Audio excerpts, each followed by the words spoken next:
Hello friends, welcome to our channel art study for exam में। तो ये class SSC GD के लिए है, जो कि 10 जनवरी से स्टार्ट होने वाले हैं। उसके लिए है ये, जिसमें जीके जीएस और सीए के क्वेश्चन रहेंगे, जिसमें जीके जीएस के एसएससी के एग्ज़ाम में पूछे गए प्रीवियस ईयर के प्रश्न हैं, जो इसमें भी पूछे जा सकते हैं, क्योंकि ये रिपीटेड प्रश्न हैं जो भी इसमें लिया गया है, और सभी प्रतियोगी परीक्षाओं के लिए भी इम्पोर्टेंट है। और दोस्तों, और आप चैनल पर नए हैं तो चैनल को सब्सक्राइब करें और शेयर करें। Thank you. तो स्टार्ट करते हैं पहले क्वेश्चन से।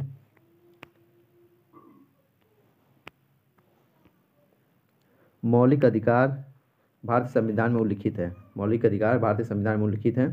तो कितने हैं? ऑप्शन 1 है 5, ऑप्शन बी है 6, ऑप्शन सी है 7, ऑप्शन डी है 8। तो भारतीय संविधान में मौलिक अधिकार कितने हैं? तो 6 हैं। ऑप्शन नंबर बी, 6 मौलिक अधिकार हैं। देखते हैं कौन कौन से हैं। अनुच्छेद 12 से 35 तक के अंतर्गत 6 मौलिक अधिकार का उल्लिखित है। यानी अनुच्छेद 12 से 35 के अंतर्गत 6 मौलिक अधिकार दिए गए हैं, जो भाग 3 में हैं। इसमें देखते हैं 6 कौन से नाम है। 6 का समता का अधिकार, स्वतंत्रता का अधिकार। पहला है समता का अधिकार, दूसरा स्वतंत्रता का अधिकार, तीसरा शोषण के विरुद्ध अधिकार, चौथा है धर्म की स्वतंत्रता का अधिकार, और पांचवा है संस्कृति और शिक्षा संबंधित अधिकार, छठा है सांविधिक उपचारों का अधिकार। चलिए आगे बढ़ते हैं, जिसमें कि एक 7वां तो जो संपत्ति का अधिकार था, उसको हटाकर 44वें संविधान संशोधन 1978 के द्वारा मौलिक अधिकार से इसे हटाकर विधिक अधिकार का दर्जा दे दिया गया है। तो संपत्ति का अधिकार एक मौलिक अधिकार नहीं, ये विधिक अधिकार है। चलिए देखते हैं तीसरा क्वेश्चन। हाल ही में नीति आयोग के सीईओ कौन बने हैं? नीति आयोग के सीईओ कौन बने हैं? ऑप्शन 1 है दिनकर गुप्ता, ऑप्शन बी है परमेश्वर अय्यर, ऑप्शन सी है नितिन गुप्ता, ऑप्शन डी है सतीश चंद्र शर्मा। इसका उत्तर हो जाता है ऑप्शन नंबर बी, परमेश्वर अय्यर नीति आयोग के सीईओ हैं। और आगे देखते हैं हम लोग इसका ऑप्शन। जैसे दिनकर गुप्ता जो हैं, ये एनआईए के नए प्रमुख हैं। एनआईए यानी राष्ट्रीय जांच एजेंसी के नए प्रमुख हैं। और नितिन गुप्ता जो हैं सीबीडीटी के नए अध्यक्ष हैं। और सतीश चंद्र शर्मा ये दिल्ली उच्चतम न्यायालय के मुख्य न्यायाधीश हैं। ठीक है, ये सीबीडीटी के नए अध्यक्ष हैं, सॉरी सीबीडीटी।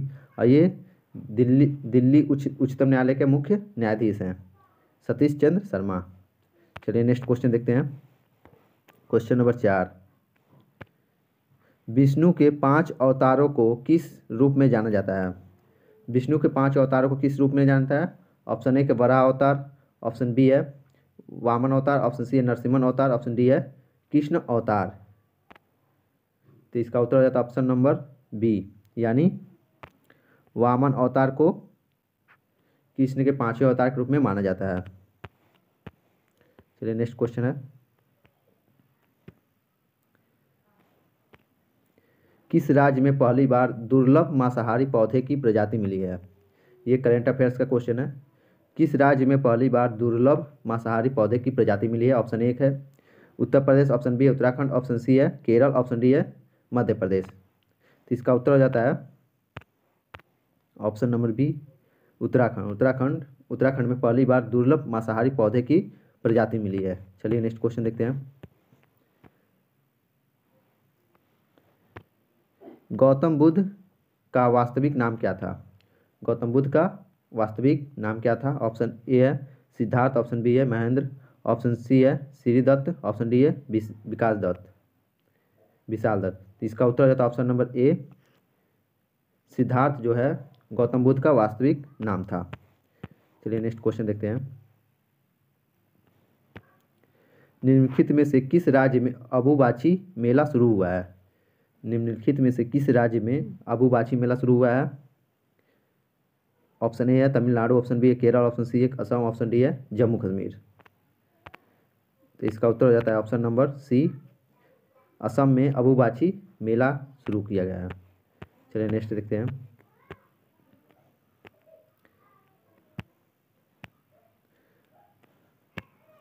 चौबीस जून 2022 को घोषणा के अनुसार G20 शिखर सम्मेलन 2023 की मेजबानी कौन करेगा? G20 2022 का G20 शिखर सॉरी 2023 का G20 शिखर सम्मेलन की मेजबानी कौन राज्य करेगा? ऑप्शन ए है उड़ीसा, ऑप्शन बी है आंध्र प्रदेश, ऑप्शन सी है असम, ऑप्शन डी है जम्मू कश्मीर। इसका उत्तर हो जाता है option number D, Jammu Kashmir जो है G20 शिखर सम्मेलन 2023 का मेजबानी करेगा। नेक्स्ट क्वेश्चन है,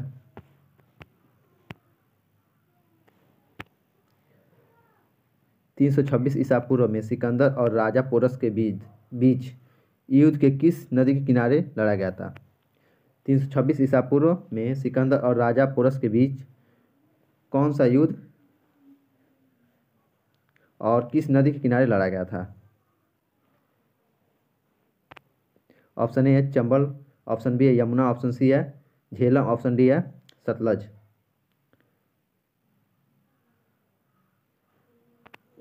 इसका उत्तर हो जाता है ऑप्शन नंबर सी, झेलम नदी के। 326 ईसा पूर्व में सिकंदर और पोरस के बीच झेलम नदी के किनारे युद्ध लड़ा गया था। चलिए नेक्स्ट क्वेश्चन है, जिसे झेलम का युद्ध और या वितस्ता का युद्ध भी कहा जाता है। चलिए नेक्स्ट क्वेश्चन है, भारत के किस भाग में जैन धर्म के दिलवाड़ा मंदिर स्थित है? भारत के किस भाग में जैन धर्म के दिलवाड़ा मंदिर स्थित हैं? ऑप्शन ए का इंदौर, ऑप्शन बी है भुवनेश्वर, ऑप्शन सी है माउंट आबू, ऑप्शन डी है जयपुर। तो जैन धर्म के दिलवाड़ा मंदिर कहाँ स्थित है? तो ये option number C Mount Abu में स्थित है। जैन धर्म का दिलवाड़ा मंदिर माउंट आबू में स्थित है। चलिए नेक्स्ट देखते हैं, 11 क्वेश्चन है, काकोरी षड्यंत्र मामला किस वर्ष में शुरू हुआ? काकोरी षड्यंत्र मामला किस वर्ष में हुआ? तो ऑप्शन ए है 1925, ऑप्शन बी है 1924, ऑप्शन सी है 1926, ऑप्शन डी है 1927। इसका उत्तर है ऑप्शन नंबर ए 1925 में काकोरी षड्यंत्र मामला शुरू हुआ था। चलिए आगे बढ़ते हैं, भारत का प्रथम हिंदी समाचार पत्र कौन सा है? भारत का प्रथम हिंदी समाचार पत्र कौन सा है? ऑप्शन ए है उड़ान, ऑप्शन बी है आजाद विचार, ऑप्शन सी है उदन मार्तंड, ऑप्शन डी है विचार व्यक्ति। इसका उत्तर हो जाता है ऑप्शन नंबर सी, उदंड मार्तंड जो है भारत का प्रथम समाचार पत्र है, हिंदी समाचार पत्र है। चलिए नेक्स्ट क्वेश्चन है, भारतीय संविधान के प्रारूप समिति के अध्यक्ष कौन थे? भारतीय संविधान के प्रारूप समिति का अध्यक्ष कौन थे? ऑप्शन ए है मोहम्मद शाह अब्दुल्ला, ऑप्शन बी है BR अम्बेडकर, ऑप्शन सी है KM मुंशी, ऑप्शन डी है सरदार वल्लभ भाई पटेल। इसका उत्तर हो जाता है option number B, BR Ambedkar जो हैं भारतीय संविधान की प्रारूप समिति के अध्यक्ष थे। चलिए नेक्स्ट क्वेश्चन है, क्वेश्चन नंबर 14, 1950 में भारतीय संविधान द्वारा देश को शासित करने वाले मौलिक दस्तावेज के रूप में किस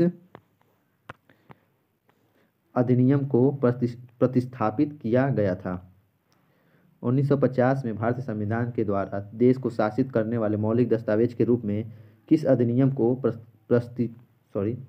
प्रतिस्थापित किया गया था? ऑप्शन ए है विलियम अधिनियम 1773, ऑप्शन बी है भारत सरकार अधिनियम 1935, ऑप्शन सी है मार्ले मिंटो अधिनियम, ऑप्शन डी है भारतीय अधिनियम 1861।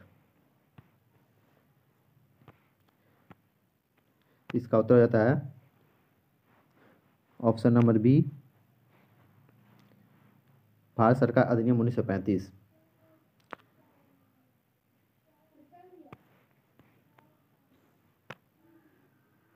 नेक्स्ट क्वेश्चन है, निम्नलिखित में से किस अनुच्छेद में इंडिया को भारत भी कहा गया है? निम्नलिखित में से किस अनुच्छेद में इंडिया को भारत भी कहा गया है? ऑप्शन ए अनुच्छेद 1, ऑप्शन बी है अनुच्छेद 2 ऑप्शन सी है, अनुच्छेद 3 ऑप्शन डी है, अनुच्छेद 4। तो इसका उत्तर हो जाता है ऑप्शन नंबर ए, अनुच्छेद 1 में इंडिया को भारत कहा गया है। चलिए इसके बारे में देखते हैं हम। भारत अर्थात इंडिया को राज्यों का संघ कहा गया है। आर्टिकल 1 में भारत अर्थात इंडिया को राज्यों का संघ कहा गया है। चलिए नेक्स्ट है,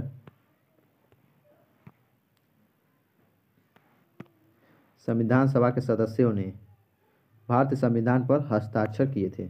भारतीय संविधान के सदस्यों ने कब भारतीय संविधान पर हस्ताक्षर किए थे? ऑप्शन ए है 24 जनवरी 1952, ऑप्शन बी है 24 जनवरी 1950, ऑप्शन सी 26 जनवरी 1949, ऑप्शन डी है 26 नवंबर 1948।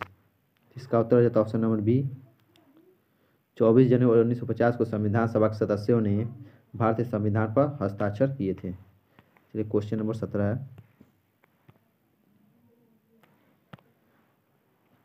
कौन सा एकमात्र महाद्वीप है जिससे होकर कर्क रेखा, विषुवत रेखा और, यह गलत है, कर्क रेखा, विषुवत रेखा और मकर रेखा गुजरती है? कौन सा ऐसा एकमात्र महाद्वीप है जहाँ से कर्क रेखा, विषुवत रेखा और मकर रेखा तीनों गुजरती हैं? किस महाद्वीप से? ऑप्शन ए है ऑस्ट्रेलिया महाद्वीप, ऑप्शन बी है दक्षिण अमेरिका, ऑप्शन सी है एशिया, ऑप्शन डी है अफ्रीका महाद्वीप। इसका उत्तर हो जाता है ऑप्शन नंबर डी, अफ्रीका महाद्वीप से कर्क रेखा, मकर रेखा और विषुवत रेखा तीनों रेखाएं गुजरती हैं। ये क्वेश्चन नंबर 18 है, 2 घंटे के अंतराल के लिए देशांतर दूरी किसके बराबर है? ये देशांतर है, 2 घंटे के अंतराल के लिए देशांतर दूरी किसके बराबर होगी? ऑप्शन ए है 15 डिग्री, ऑप्शन बी है 30 डिग्री, ऑप्शन सी है 45 डिग्री, ऑप्शन डी है 7 डिग्री।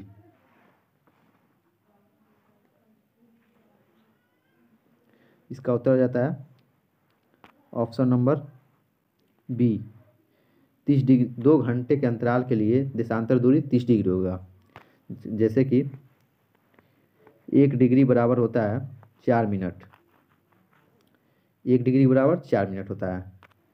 तो 2 घंटे यानी 2 घंटे यानी 120 मिनट, 120 मिनट होगा। तो 1 डिग्री में 4 मिनट होता है, तो 120 मिनट को 4 से डिवाइड कर देंगे तो हो जाएगा 30 डिग्री। ठीक है, तो 2 घंटे का अंतराल के लिए देशांतर दूरी 30 डिग्री होता है।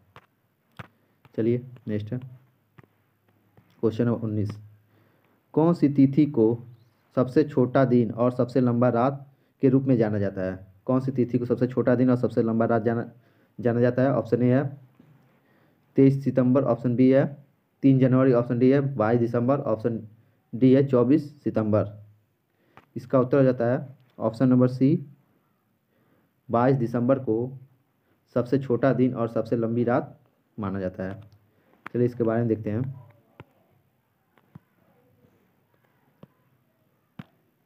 उत्तरी गोलार्ध में 22 दिसंबर को वर्ष का सबसे छोटा दिन और सबसे लंबी रात होती है। उत्तरी गोलार्ध में 22 दिसंबर को सबसे छोटा दिन और सबसे लंबी रात होती है, जिसे शीत अयनांत कहते हैं। शीत अयनांत के नाम से भी इसे जाना जाता है। आगे भी देखते हैं। 21 जून को वर्ष का सबसे लंबा दिन होता है और जिसे ग्रीष्म अयनांत कहते हैं। 21 जून को दिन जो है सबसे लंबा होता है और 22 दिसंबर को रात सबसे छोटी होती है। ठीक है, 22 दिसंबर को रात छोटी होती है। चलिए नेक्स्ट क्वेश्चन देखते हैं, क्वेश्चन नंबर 19। क्वेश्चन 19 निम्नलिखित में से कौन सी एशिया की सबसे बड़ी घाटी है? एशिया की सबसे बड़ी घाटी कौन सी है? ऑप्शन ए है डांग घाटी, ऑप्शन बी है फरगना घाटी, ऑप्शन सी है अलाई घाटी, ऑप्शन डी है चुई घाटी। इसका उत्तर होता है ऑप्शन नंबर ए, डांग घाटी जो है एशिया की सबसे बड़ी घाटी है, जो नेपाल में स्थित है। डांग घाटी नेपाल में स्थित है। चलिए क्वेश्चन नंबर 20, रुधिर को पतला करने के रूप में किस दवा का प्रयोग किया जाता है? रुधिर को पतला करने के रूप में किस दवा का प्रयोग किया जाता है? ऑप्शन ए है वारफारिन, ऑप्शन बी है ट्रेमाडोल, ऑप्शन सी है एजिथ्रोमाइसिन, ऑप्शन डी है हाइड्रोलेजिन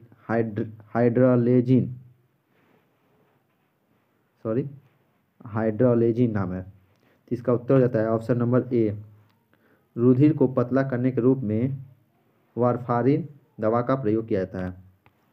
दोस्तों ये सभी प्रीवियस ईयर के प्रश्न थे जो एसएससी के एग्जाम में पूछे गए हैं और ये हमेशा रिपीटेड प्रश्न है जो दो से तीन बार पूछे गए, इसलिए हम इस क्वेश्चन को लाया गया है। तो दोस्तों अगर अच्छा लगा तो लाइक करें, शेयर करें और सब्सक्राइब करें। Thank you.